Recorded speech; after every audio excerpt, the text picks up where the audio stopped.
Praise the Lord. ஆண்டவரும் இரட்சகருமாகிய இயேசு கிறிஸ்துவினுடைய பரிசுத்த நாமத்தினாலே இந்த நல்ல நாளிலும் உங்களை அன்போடு வாழ்த்தி வரவேற்கிறோம்.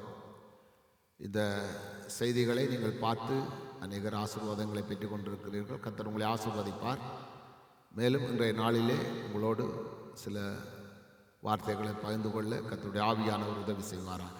நாம் நேரடியாக தேவனுடைய வார்த்தையை கடந்து செல்வோம். பிலிப்பியருக்கு எழுதிய கடிதத்திலே 3ஆம் அதிகாரம் 16ஆம் வசனத்தை வாசிக்க கேட்போம். ஆகிலும் நாம் எதுவரையில் தேறி இருக்கிறோமோ அது முதல் ஒரே ஒழுங்காய் நடந்து கொண்டு ஒரே சிந்தையாய் இருப்போமாக. ஆமென்.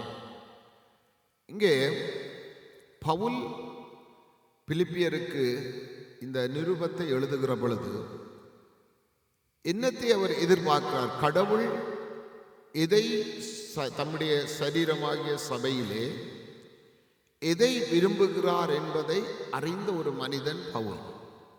பவுல் கர்த்தரால் அழைக்கப்பட்ட ஒரு மனிதன். ஆனால் அவர் உலகத்தில் இருக்கிற பொழுது அநேக நியாயப்பிரமாணத்தின்படி அவர் வாழ்ந்திருந்தாலும், அநேக ஒழுங்குகளை, அநேக காரியங்களை அவர் கற்றுக்கொண்டிருந்தாலும், கர்த்தராக இயேசு கிறிஸ்துவுக்குள்ளாக வருகிற பொழுது, ஆண்டவராக இயேசு கிறிஸ்துவை சொந்த இரட்சகராக ஏற்றுக்கொள்ளுகிற பொழுது, சபை என்கிற ரீதியிலே சபைக்குள்ளே ஒரு ஒழுங்கை குறித்து அங்கு பவுல் பிலிப்பியருக்கு எழுதுகிற அந்த வசனத்தை நாம் வாசிக்க கேட்டோம். 3ஆம் அதிகாரம் 16ஆம் வசனத்திலே ஒழுங்கு. அப்போ அதாவது என்ன சொல்லுகிறார் என்றால், எங்களிடத்திலே நாங்கள் எவ்வளவுக்கு ஒழுங்கை கற்றுக்கொண்டிருக்கிறோமோ அதே சிந்தியோடிருந்து நல்லவைகளை நாம் சிந்தித்து யோசித்து நடக்கும்படியாக எழுதுகிறார். அதே பகுதியில் 4ஆம் அதிகாரம், பிலிப்பியர் 4ஆம் அதிகாரத்திலே 8வது வசனத்தை வாசிக்க கேட்போம். கடைசியாக சகோதரரே, உண்மை உள்ளவைகள் எவைகளோ, ஒழுக்கம் உள்ளவைகள் எவைகளோ, நீதி உள்ளவைகள் எவைகளோ, கற்புள்ளவைகள் எவைகளோ, அன்புள்ளவைகள் எவைகளோ, நற்கீர்த்தி உள்ளவைகள் எவைகளோ, புண்ணியம் எதுவோ, புகழ் எதுவோ, அவைகளையே சிந்தித்துக் கொண்டிருங்கள். ஆமென். இங்கே பவுல் அந்த பிலிப்பு பட்டணத்தில் இருக்கிற சபைக்கு இந்த 8 காரியங்களை அந்த தேவனுடைய பிள்ளைகளுக்கு எழுதுகிறதை பார்க்கிறோம். என்னவென்றால், உண்மை உள்ளவைகள் எவைகளோ. அப்போ உண்மை என்பது தேவனுடைய பிள்ளைகளுக்கு மிகவும் முக்கியமானது ஒன்று. நாம் உண்மையாய் வாழ விரும்பினாலும் வாழ முடியாத ஒரு சூழ்நிலை நமக்கு நேரிடுகிறதும் உண்டு.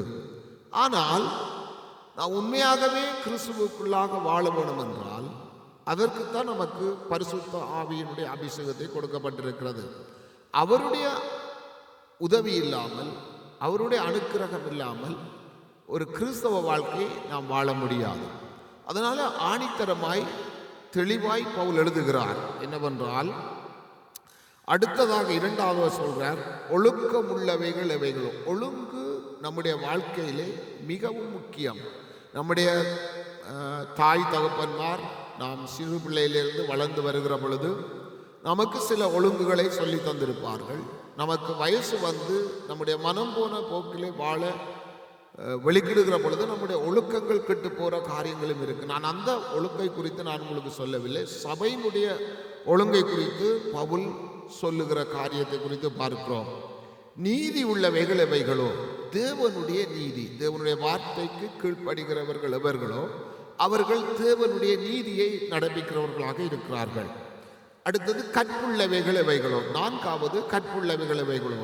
அதாவது ஒரு சகோதரியோ இல்லை ஒரு சகோதரனோ எதிர்காலங்களிலே கற்புள்ளவர்களாய் தங்களை பாதுகாத்து எப்படி தங்களுடைய வாழ்க்கைகளை அமைப்பதற்கு முயற்சி செய்கிறார்கள். அதே மாதிரி கிறிஸ்தவத்துக்குள்ளே ஒரு கற்புள்ள ஒரு வாழ்க்கை இருக்கிறதாம். எல்லாவற்றிலும் உண்மை, உத்தமம், பரிசுத்தம், கண்ணியம், பேச்சு எல்லாவற்றிலும் அதை கற்புள்ளவைகளால் இருக்க வேண்டும் என்று பவுல் விரும்புகிறார். அந்த கற்பை யார் அதை விரும்புகிறார் என்றால், கர்த்தராகிய தேவன் அந்த கற்புள்ளவர்களாய் இருக்க வேண்டும் என்பதை அவர் விரும்புகிறார். அதைத்தான் பவுல் எழுதுகிறார்.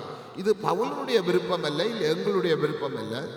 ராஜாதி ராஜன் கர்த்தராகிய இயேசு அவர் கொடுத்த ஒழுங்கை தான் நாம் சபையிலே கற்றுக்கொண்டு வருகிறோம். அடுத்ததாக அன்புள்ளவைகள் எவைகளோ. எல்லா மனிதர்களிடத்திலும் எல்லாவற்றிலும் நாங்கள் அன்பாய் நடக்க தேவனுடைய அன்பு நம்முடைய இருதயங்களிலே ஊற்றப்பட்டிருக்கிறபடியினாலே நாம் என்ன செய்ய வேணும் என்றால் அன்பிலே நாங்கள் நிலைத்திருக்க வேணும். புண்ணியம் எதுவோ இதை நாம் ஒழுங்குக்குள்ளே வருகிறதான காரியங்கள், நாம் இல்லாத மக்களுக்கு கொடுப்பது, மற்றவர்களை விசாரிப்பது, மற்றவர்களிடத்தில் அன்பு செலுத்துவது, நாம் பகிர்ந்து கொடுப்பது, எல்லாவற்றிலும் என்ன செய்ய வேண்டும் என்றால் புண்ணியம் எதுவோ புகழ் எதுவோ அப்ப நமக்கு புகழை சேராதபடி நம்மை மீட்ட இரட்சகருக்கு புகழை சேர்க்கிற பொழுது நாம் மிகுந்த ஆசீர்வாதமாய் நாம் இருக்க நமக்கு வாய்ப்புண்டு. இப்போ ஒரு குறிப்பிட்ட நேரத்திலே இந்த வேதத்தினுடைய முழுமையை நாம் யாரும் சொல்ல முடியாது.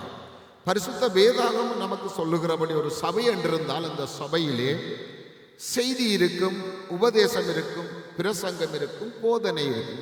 இவைகளை நாளுக்கு நாள் நாம் என்ன செய்கிறோம், வருகிற மக்கள் மத்தியிலே இந்த பரிசுத்த வேதாகமத்தை குறித்து தான் நாம் அவர்களுக்கு என்ன செய்கிறோம், கற்றுக் கொடுக்கிறோம், ஒழுங்கை கற்றுக் கொடுக்கிறோம். இங்கே நீங்கள் சில வேளை தெரியாமல் இருந்தால், இதை குறித்து புரியாமல் இருந்தால், நீங்கள் அருகாமையில் உள்ள ஒரு சபையிலே போய் என்ன நடக்கிறது என்று பார்ப்பதிலே ஒரு தவறும் இல்லை. ஆனால் நீங்கள் எத்தனை விதமான புத்தகங்களை வாசித்திருந்தாலும் இந்த பைபிள் என்று சொல்லுகிறதான ஒரு புத்தகம் மிகவும் மேன்மையானது. இந்த புத்தகம் தனியே கிறிஸ்தவர்களுக்கு மட்டுமல்ல. சிலர் அநேகர் அதை பிழையா வழங்கி இருக்கிறார்கள். எப்படி என்றால் இது கிறிஸ்தவர்களுடைய புத்தகம் என்று. ஆனால் இந்த பைபிள் என்று சொல்லப்படுகிறது எந்த மதத்துக்கும் சார்பானதல்ல, எந்த கிறிஸ்தவ மதத்துக்கும் சார்பானது. இது உலகத்திலே உள்ள எல்லா மக்களுக்கும் இது ஒரு பொதுவான சத்தியம், உண்மை.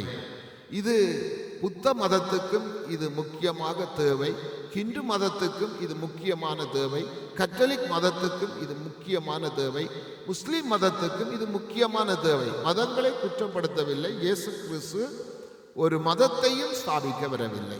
இது ஒரு மனிதன் இந்த உலகத்திலே சமாதானமாய், சந்தோஷமாய், ஒழுங்கான வாழ்க்கை வாழ வேண்டும் என்பதற்காக எழுதி கொடுக்கப்பட்டதுதான் இந்த பரிசுத்த வேதாகமம். அதனாலே நீங்கள் இந்த பைபிளை எடுத்து இந்த பகுதிகளை வாசித்து நீங்கள் சமாதானமாய், நீங்கள் சந்தோஷமாய், நீங்கள் விடுதலையாய் இருக்க வேண்டும் என்று நான் விரும்பவில்லை, தேவன் விரும்புகிறார், கடவுள் விரும்புகிறார். என்ற உங்களையும் என்னையும் படைத்த கடவுள் விரும்புகிறார். ஆனால் இதை போதிக்கும்படி தற்காலிகமாக நாங்கள் அழைக்கப்பட்ட மனிதர்கள் இதை உங்கள் மத்தியில் அனுப்புகிறோம். இதை நீங்கள் கேட்டு பெற்று ஆசீர்வாதத்தை பெற்று குடும்பமாய், சமாதானமாய், சந்தோஷமாய் வாழ உங்களை வாழ்த்துகிறோம். கர்த்தர் உங்களை ஆசீர்வதிப்பாராக. ஆமென். God bless you.